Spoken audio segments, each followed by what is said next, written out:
What is the expected value of the spinner game if the game is free to play? So the spinner has a $2 prize for about half the spinner, $4 prize for a quarter of the spinner.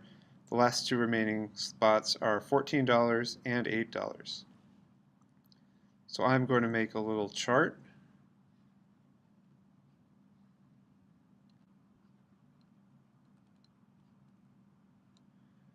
Prize and probability. So there's a $2 prize, 4,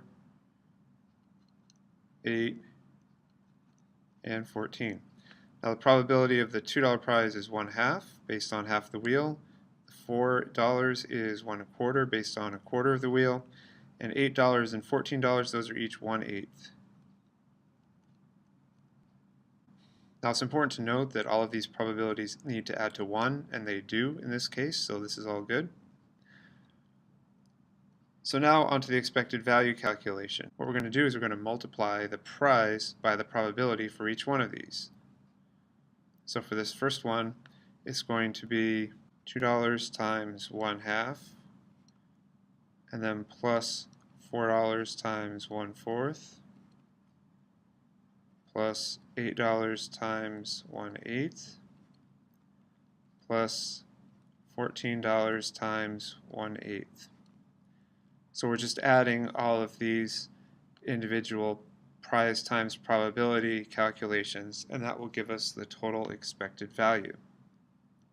So 2 times 1/2, that's 1, plus 4 times 1/4, that's also 1, plus 8 times 1/8, that is 1, and then plus 14/8.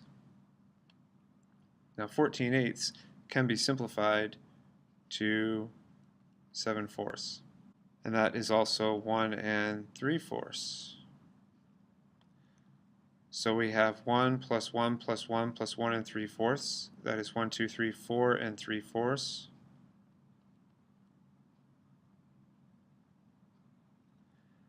And in terms of money, that is $4.75 because you have $4 plus 3/4 of a dollar.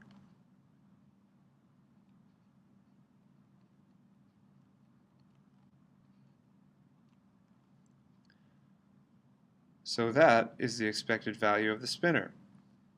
And again, that's assuming the game is free to play. You can expect $4.75 over time. And notice that none of these results is $4 individually, and that's okay. We're talking about the average. Okay, so the average over time is $4.75. In other words, if you spin, say, 1,000 times, 10,000 times, however many times, the average of all those should be $4.75. That's what expected value really means.